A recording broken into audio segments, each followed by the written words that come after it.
Splendid. Welcome, everybody. Lovely to see you all here for this meeting of the IHR History of Education seminar. Today, I'm delighted to be able to introduce Dr. Laura Tisdall from Newcastle University, author of the recent book, A Progressive Education, How Childhood Changed in Mid-20th Century English and Welsh Schools. And so today Laura's going to talk to us around child-centered education and concepts of childhood in post-war English and Welsh primary schools. And she'll speak for about half an hour or so. And then I'm very pleased that Professor Bill Reese from Wisconsin-Madison in the States is able to join us and to make some remarks, and then we'll throw it open to the floor for the usual questions and comments. So over to Laura without further ado. Laura Tisdall, welcome. Well, thank you, Gary. Yes, I'm going to talk about, I suppose, part of what I cover in my book. There are some things I can't really expand upon the space I have, but obviously I'm happy to address some of that in questions. I'll just share my screen so we can see my slides. Is that working? That's great. Great, brilliant. So as Gary has said, I think this book technically came out in 2019, but the publication date is 2020, A Progressive Education, How Childhood Changed in Mid-20th Century English and Welsh Schools. So in this book, I actually wrote about both primary and secondary modern and comprehensive schools. So I deal with young people up to the age of 16. But in this particular talk, I'm going to focus on primary schools and young people up to the age of about 11. So this talk is really in three parts, and I'm going to start by talking about what is a child-centered or a progressive education, a topic that I know many of you here will know a lot about already. But I think it's worth talking about this at length because it's such a slippery and contested term. Both of them are, both child-centered and progressive. So one distinction I kind of mark out in the book is a distinction between what I call utopian and non-utopian progressive education. So this is not a term that actors at the time used. This is my term. And the reason I've imposed it upon historical actors is that I think otherwise people can get very confused about what progressive education actually is, and particularly what progressive education means for concepts of childhood, which is something that I'm primarily interested in, as primarily I see myself as a historian of childhood rather than education.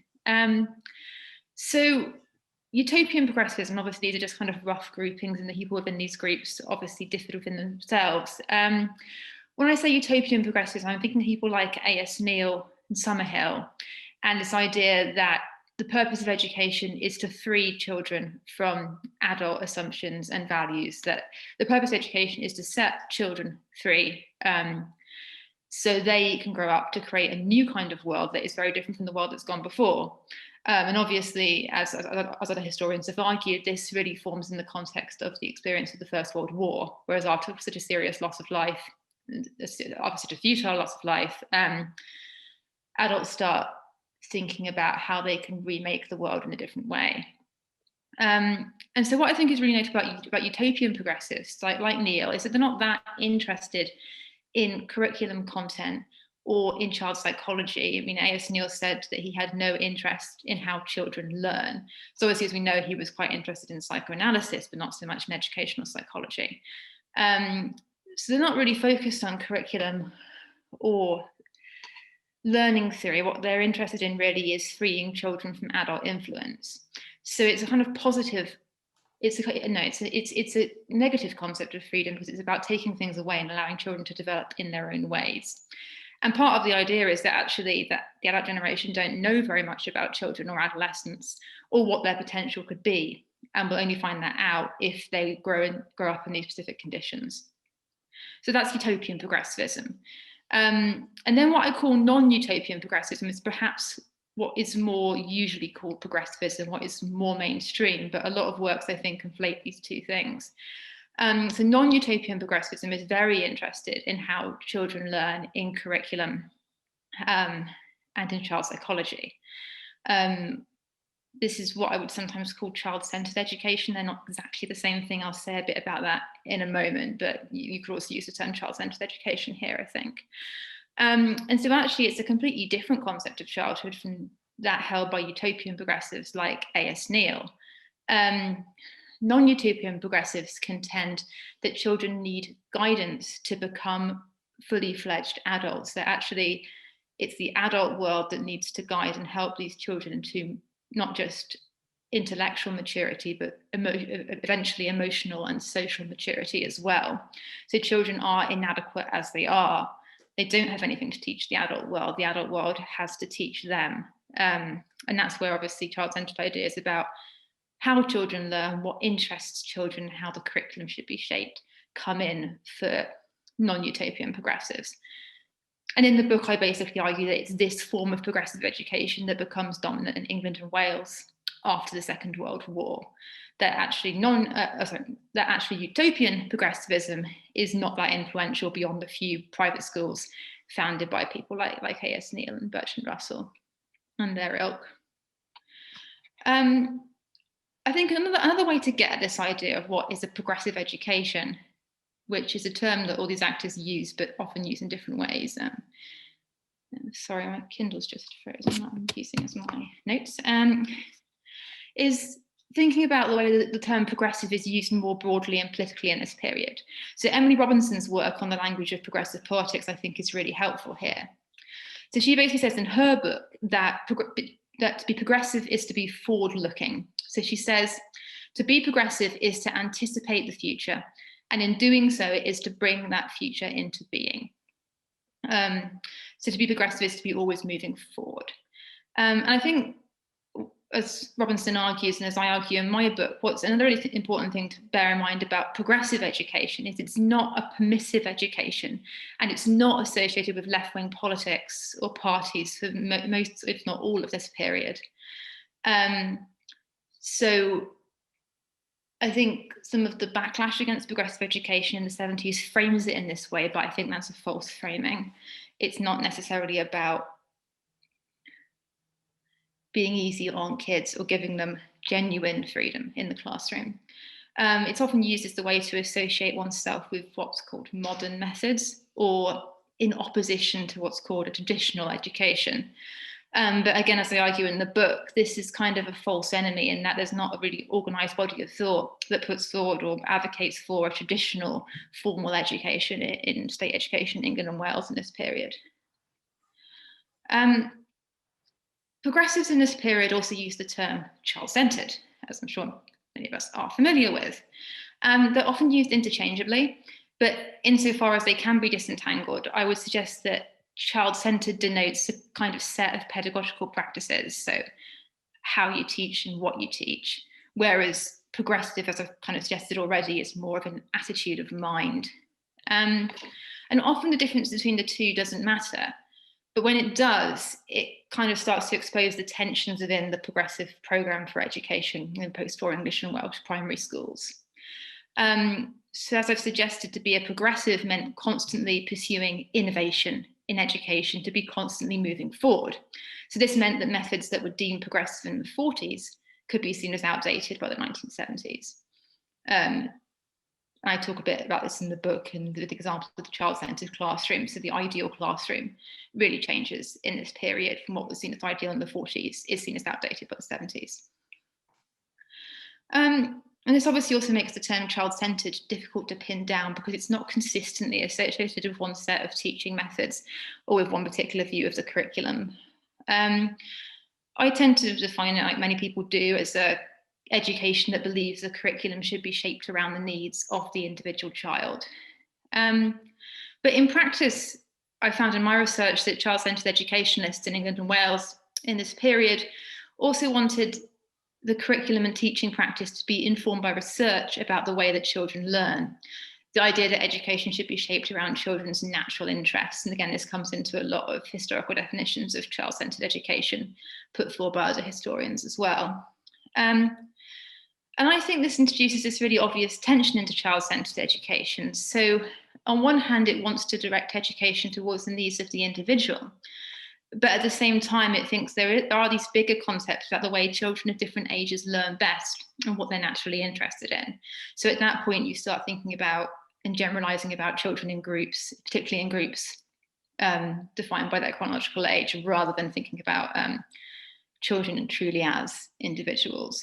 And this particularly starts breaking down when you try and introduce child-centered educational methods into primary school classrooms that often are totally ill-equipped, have huge class sizes, and obviously cannot specialize their teaching to the needs of the individual child. That wasn't a tab slide at some point. So child-centered education in England and Wales in the post-war period, I argue, is particularly informed by developmental psychology, particularly the work of Jean Piaget. Most obviously, I think this is kind of a useful science for child-centered educationalists because it offers a way of generalizing about children, like I've just said. So it's a way of saying, drawing on this scientific research, we can see that this is the way of suiting education to this particular chronological age group. I don't have time to fully discuss this in this talk, but I'm happy to go into it in the questions. Obviously, this is a bit of a misinterpretation of Piaget. Piaget distinguished between chronological and developmental age. So he didn't necessarily assume that, for example, all 8-year-olds are interested in or learn in the same way. But in practice, when these ideas get adapted in classrooms, there tends to be this slippage towards chronological age. People make assumptions about 8 and 9-year-olds, perhaps in a way that doesn't really work with the original research of Piaget.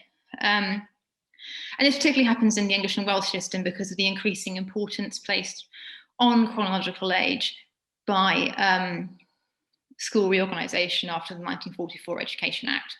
So, as I'm sure most of us are aware, the 1944 Education Act introduces the break at 11. So the formal idea that children and adolescents have different needs and need different types of school. Obviously, it takes a while to happen in practice. There are all age schools into the 60s, but this is an idea that is introduced as an ideal into the education system. And classes are increasingly organised by chronological age, more so in the post-war period and then the interwar period. So that again emphasises the importance of children learning alongside their peers, their age peers.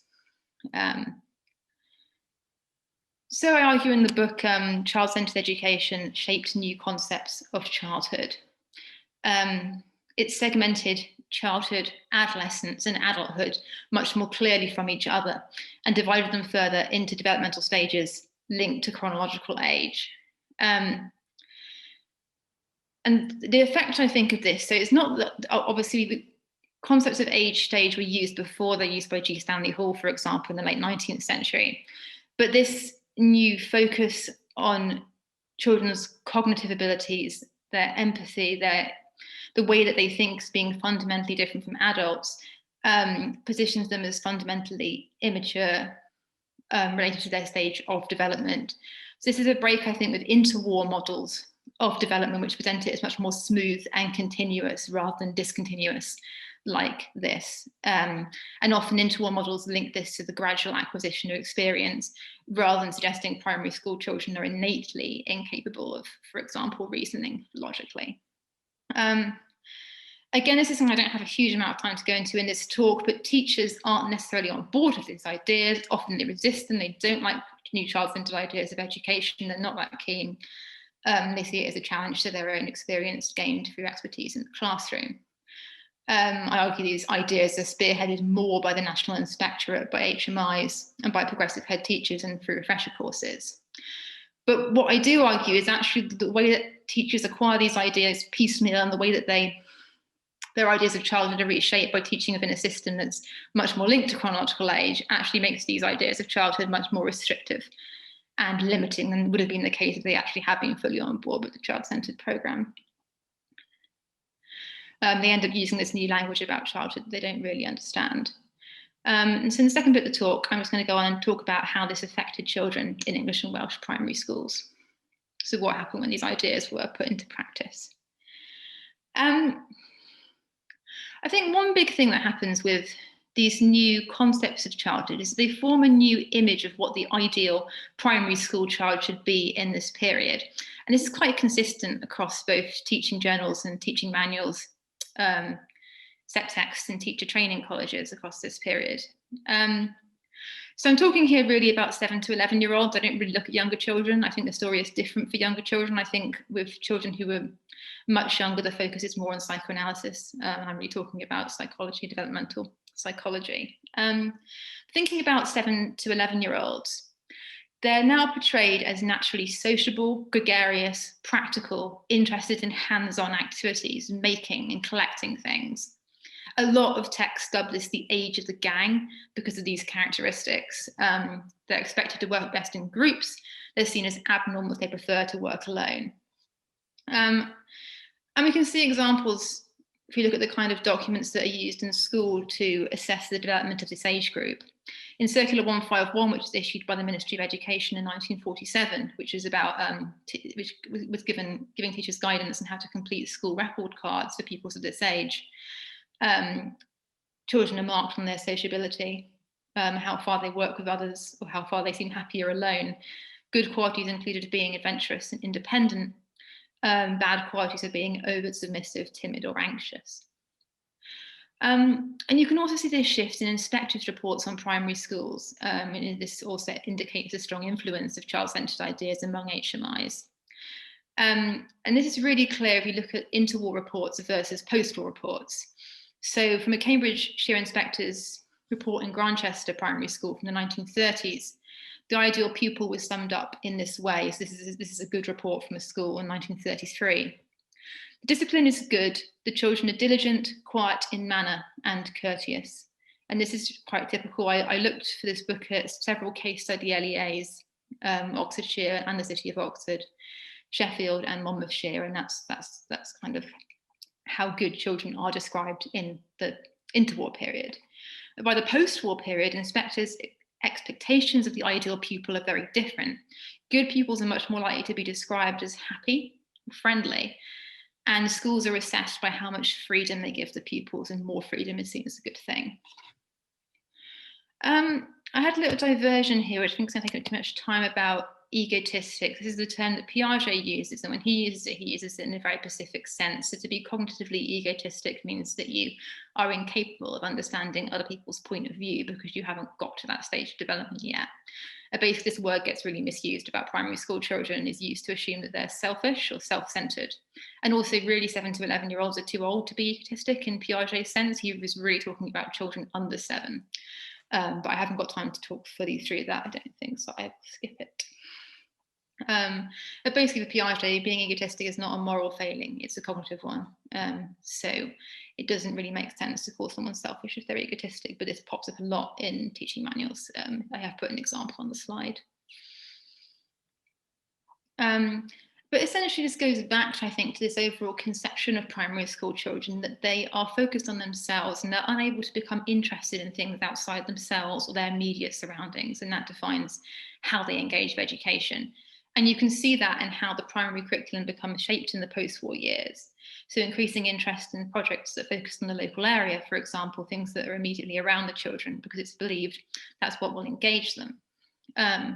History is often taught by encouraging children to imagine things through the eyes of a historical child, because it's believed they can't engage with abstract concepts beyond that kind of way into historical happenings.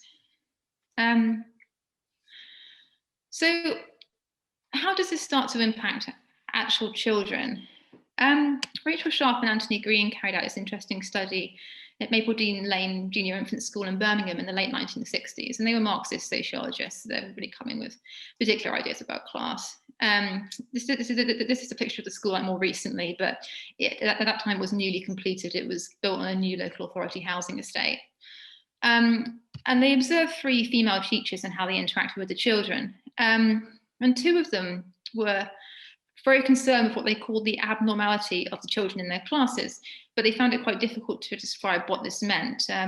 So one of the teachers said, Jean and Mary, well, they're not what I would call normal little girls by any stretch of the imagination, but if I put my finger on to say they're abnormal.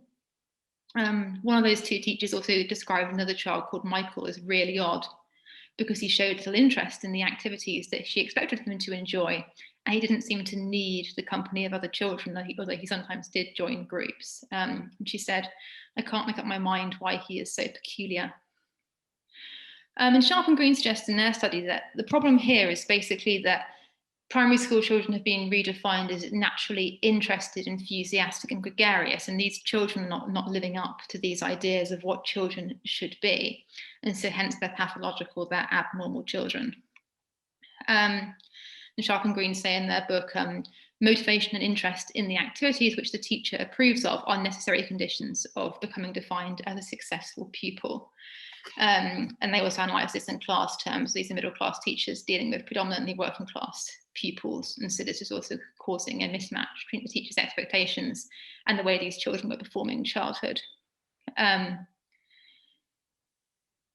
So in the final part of this talk, I'm going to think about how child-centred expectations of childhood and concepts of childhood weighed particularly heavily on children who didn't fit this child-centred norm. And I think in a lot of manuals, a lot of guidance, a lot of ways child-centred educationists talk about children, they define the normal child as a white, able-bodied, middle-class male child. So the further that children get away from that ideal, the more problematic child-centred education can become for them.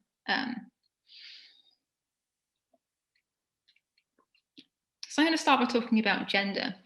So when you look at manuals or guides about primary school children aimed at teachers, the children are often ungendered until they reach adolescence. What I mean by that is they basically use he. So they'll say he, the boy, they'll all be referred to as males, and then they start talking about gender difference when you get to adolescence. So obviously that doesn't mean that these children experience childhood as ungendered. I think childhood was profoundly gendered in this period, but it's not seen as a salient category in these manuals until the children reach puberty.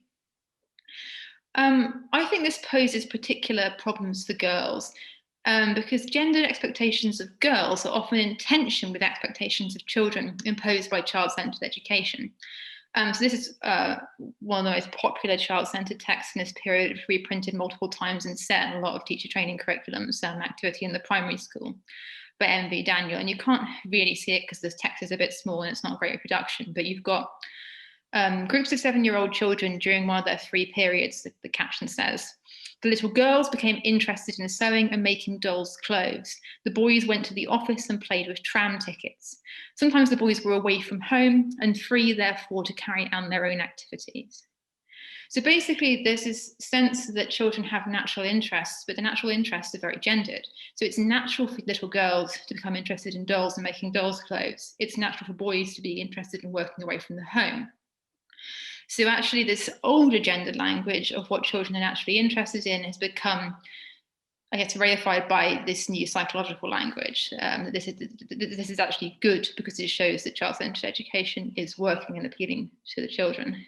But I also think that it goes further than this in terms of how girls live up to child-centred expectations more broadly. Boys, I think, are generally seen as more successful children because they're better at fulfilling this child-centred idea that primary school children should be sociable, extroverted, active, and independent, most of which conflicts with the set of gendered expectations that little girls are experiencing in this period. So I'm going to talk a bit about a study that Catherine Claricoats undertook in 4 British primary schools in the late 1970s. So in her study, she talked to teachers about how they interacted with the children in their classes. And they admitted that girls tended to get the best results in their classes, but then they qualified this by saying that girls are naturally conformist. So one teacher said, the girls ask the right questions simply because it's expected of them. And another said, I think it's more to do with wanting to please rather than being intelligent. When they were compared to boys, girls came off worse, and this was framed in terms of interest by the teachers. Boys are interested in everything, said one teacher, and they're prepared to take things seriously. They're seen as more naturally capable of learning by the teachers, but this makes sense, I think, when you think that learning was defined as active pursuit, as curiosity, of willingness to have a go, which is not something that girls in this period were necessarily socialised into. And you can see that, I think. I haven't got time to go into it, but John Elizabeth Newsom's studies of children of this age group really reveal that in terms of how the parents talk about their children. And this finding was also reflected in a set of interviews that I conducted of Oxfordshire teachers who started teaching in the 1970s. So Ruth taught So Ruth taught mathematics at an Oxford school in the 1970s. And I asked her in one of the interviews whether the children responded differently to progressive methods such as group work as opposed to more formal kinds of teaching. And she said the boys did more. Boys are very different in the way they learn. They tell me I'm being sexist when I tell the kids this at school. The girls tend to be more precise. They do what you tell them to do. They write down every step. The boys think it more. They like the investigation type of stuff more. So once again, boys are really ticking off what children are assumed, how they're assumed to behave and how they're assumed to learn under child-centered ideas of the primary school child. But girls are also more harshly policed in this period for behaviour that's seen as too aggressive. And this makes it obviously difficult for them to find the right balance, because if they are joining in enthusiastically in class, they're more likely to be rebuked for that than boys. Children of colour and immigrant children are also more likely, I think, to come into conflict with child-centred expectations in this period. So as is quite well known, I think, they're more likely than their white counterparts to be defined as educationally subnormal or as disruptive. And this makes it even harder for them to successfully fit into childhood norms. And I think especially if they were girls of colour who sociological studies have shown are often very academically ambitious and hardworking, but not recognised as such by their teachers. And again, I think this goes back to the idea that children are naturally interested in things that relate to themselves in their own lives. Because Black and ethnic minority students could be explicitly wary of being presented with lessons that were supposed to be relevant to them. In the late 1960s and 70s, some schools tried to tackle the problem of their supposedly underachieving West Indian students by introducing West Indian culture into the curriculum. And this has helped at secondary level by the introduction of CSEs in 1962, and this allowed teachers to design what were called mode-free syllabuses so they can have more individual choice in what their children are learning.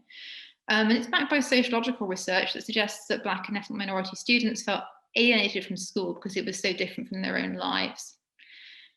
But Black students did not always take kindly to having their heritage served up to them by white staff. 4 West Indian children who were all born in England to Jamaican parents spoke about their frustrations to a white interviewer from the Inner London Educational Authority, ILEA, in the late 1970s, and they were particularly upset about a cookery lesson where they'd been charged with making Jamaican pasties. Patties. So basically I've got the full text on the screen, but basically they say it's just Cornish pasties. It was just minced meat, and you put it in the frying pan and cook it, and you put oxo on it, and that's supposed to be Jamaican patties.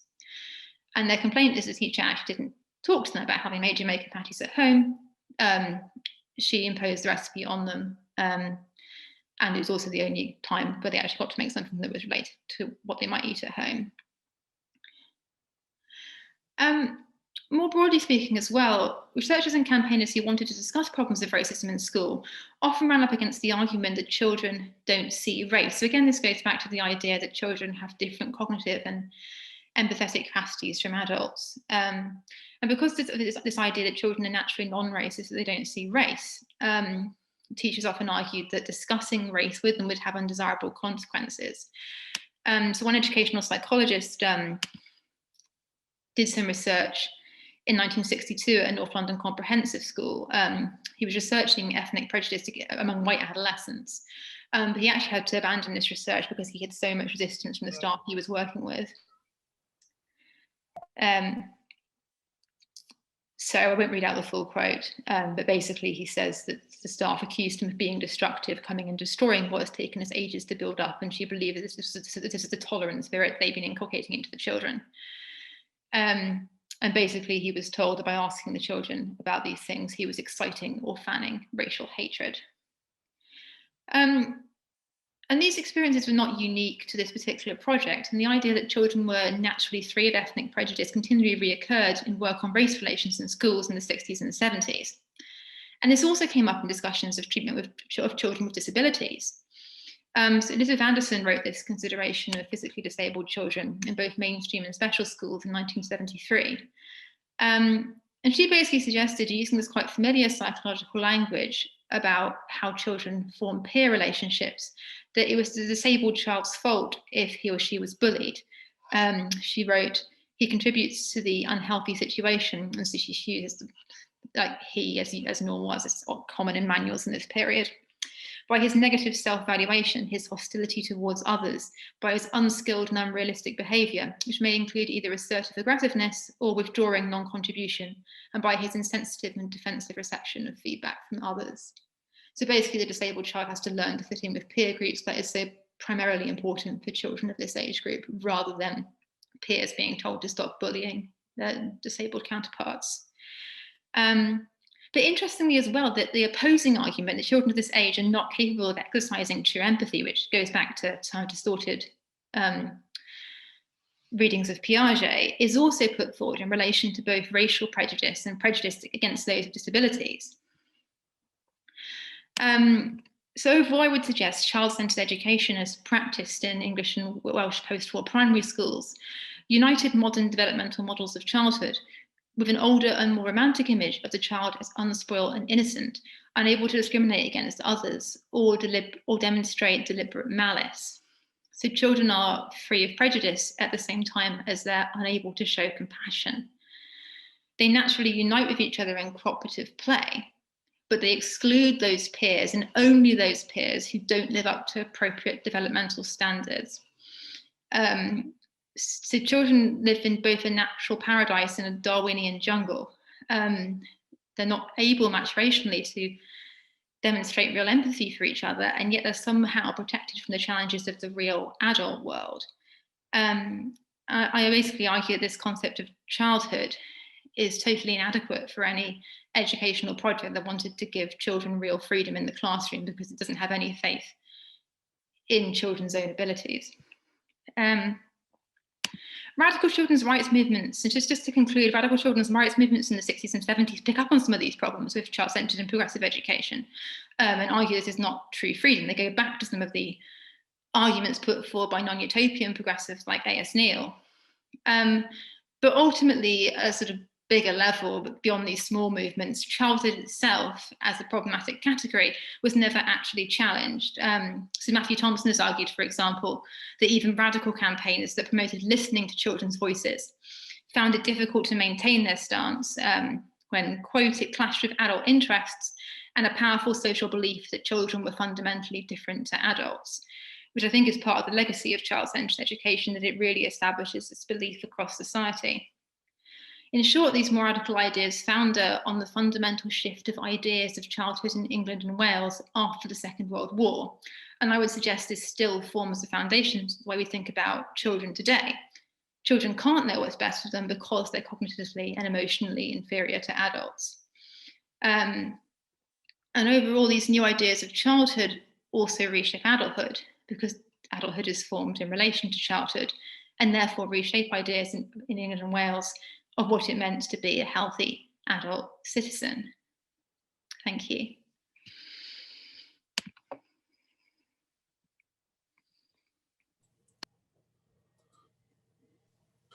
Well, thank you so much, Laura, for that very powerful and wide-ranging presentation. Really, really fascinating, and I'm really very interested to hear all of that. Can I now ask Professor William J. Reese, Bill Reese, from Wisconsin-Madison University, all the way from the States, to give some comments on what Laura's just said. Bill. Thank you, and thank you, Laura and Gary, for including me in this. Every opportunity I get to talk and chat with people about progressive education, seems like I've been doing it for 40 some years now, but I jump at every opportunity. So thank you very much. The Reeses, as you might have guessed, are from Wales, but I don't pretend to know very much about Welsh education. So if I say anything about England and Wales and it's not quite right, well, it won't surprise me. So anyway, many thanks. I've written up my comments. Many thanks to Laura Tisdall for her engaging presentation. I already knew it would be because I saw a detailed outline before I logged on. While I'm not an expert on education in England and Wales, many of the themes she illuminated resonate in many different historical periods and contexts. To help further our conversation in our group, something I hope progressives would approve of, I'll keep my comments brief and focus on a few issues. And you'll see that Laura's in many ways answered some of the questions that I'll raise, but also part of a larger conversation we can have about what is progressivism. Defining progressivism is as easy, as Laura said, as keeping a grip on an eel. It's simpler to explain what progressives have always been against.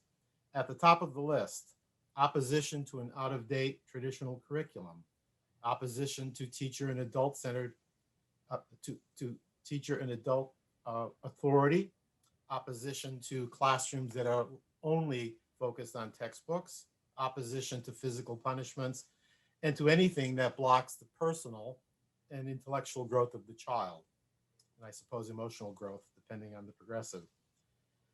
What are progressives for? Progressives tend to favor innovation, are less bound to tradition, more receptive to change, and value experience in the interests and needs of individual children. Children, it said, are inherently active, not passive, and teachers should tap their inherent natural love of learning. As we heard, Piaget was among the modern giants of progressive thought, read, if not always fully understood. Before psychology was a formal discipline, of course, other theorists had recognized the need to adapt teaching to the pupil. Rousseau said it most famously in Emile, urging adults to see the world through the eyes of a child. Questions about definitions abound. What innovations are, in fact, positively educative? What are the interests and needs of the child? What is natural? These words and phrases are always easier to say than to define. John Dewey, who was actually a critic of the excesses, certainly, of progressive education, claimed that the only end to education was growth and more growth. It's a nice, organic, romantic metaphor, but growth, like nature, is interpreted differently by many people. Everything progressives were for was easily reduced to slogans. Freedom for the child, learning by doing, experiential education. We still hear the phrases in the States, that's for sure, often by conservative critics who reduce everything that people from left of center believe to a slogan and to a caricature. In the US before World War II, progressive ideals were easily reduced to such caricatures, such as jokes that circulated about the little boy who received a failing grade in Sandbox. But the lack of a coherent, commonly agreed upon definition gave critics an upper hand in their criticisms of child-centered pedagogy, which was usually viewed as synonymous with something called progressive education, which leads to my next point. Laura also points out, translating an ideal into practice without common agreement on definitions is really difficult. Theory to practice is, in the best of circumstances, never easy. During the Napoleonic period, as the Swiss educator Johann Pestalozzi established model schools and attracted disciples, he complained that parents were hostile to innovation, resistant to change. He called them pig-headed, in fact, in his writings. He believed that, and his own students, that is Pestalozzi's students who became future teachers, including some from England who traveled to study with him, they had trouble articulating exactly what Pestalozzi had in mind. He was one of these charismatic figures, which is also highly associated with some of the legendary teachers called progressive. But it was hard for people to know programmatically what to do exactly with his ideas. Laura explains that teachers in England and Wales often did not receive sufficient training themselves on how to be a so-called modern teacher. Another phrase that's sort of synonymous, it seemed, in the English and Welsh context with progressivism. Examples like this are legion for other times and places. Why are schools so slow to change? Teachers, of course, were once students, and many excelled in traditional schools. And as she points out, modern classrooms that group children by ages and you call forms in the UK hardly ensured attention to every child's so-called needs. Few teachers had studied psychology, apparently, in their training courses, and many taught children in groups, with the teachers often in authority. Here's a personal note. In my own teacher education course at college, which was in the early 1970s, I memorized, among other things, Lawrence Kahlberg's Stages of Moral Development, which I repeated dutifully on exams. The joke was going around later that because Kahlberg taught at Harvard, by the way, that only Harvard professors would reach the highest stage of moral development. I don't know if that's true. When I became a student teacher, my supervisors required me to test pupils in history in quite traditional ways, on multiple choice tests, true-false questions, short answers, and essays. Not very progressive. In his studies of American classrooms, Larry Cuban, author of How Teachers Taught, reminded us that some pedagogical practices did change, especially in elementary schools. He's talking about the States, of course, in the 20th century. But he argues, and I think Laura hinted at this, I haven't read her book yet, I have it, but I haven't read it, so I'll see what I can learn on this. But Cuban argues that what changed most dramatically was how we talked about children, more than how we actually taught them, which is kind of an interesting distinction. In their teacher training courses, future teachers were often taught about children's inherent desire to learn, to inquire, to behave cooperatively, and so forth. I can kind of remember them from the classes I took in educational psychology. Yet most classrooms were, in fact, at best, hybrids. This is Cuban's argument, with some child-centered practices found within otherwise tradition-bound classrooms. We live in a part of Madison where the school is named for Henry David Thoreau, who of course hated teaching and couldn't stand it when he discovered he had to discipline kids. So he ran out the back door as quickly as he could. And if you walk into the Thoreau School, which is a mix of kids from various backgrounds, races and ethnicities, it gives you the feel of absolute, it's a lovely feeling. There are no bolted down desks. Kids apparently sit around mostly in groups. But if you actually spend a little time there, you'll see that a lot of the time the teacher's talking and in control. But it still feels a lot different than the traditional school, for example, I attended.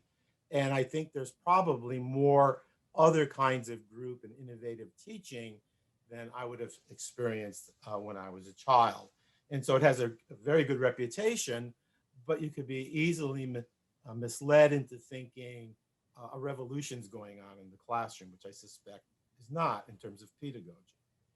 Nearly every teacher, in terms of what Cuban was talking about, certainly over the last 50 years, could talk the language of the importance of children's interests and needs.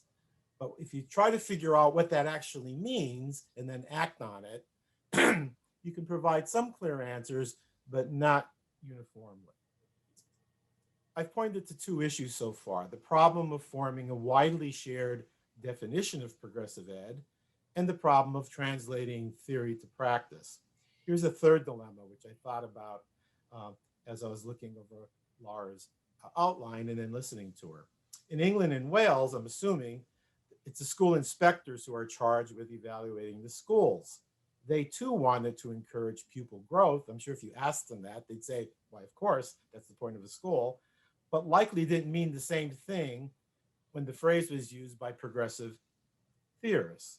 To cite an example again, which I know best from the US, while America historically lacked a powerful central ministry of education, the leading figures in teacher training in the 20th century were indeed psychologists. They're still the folks who are quite prominent in most schools of education in the States. But most of them aren't of the child-centered variety.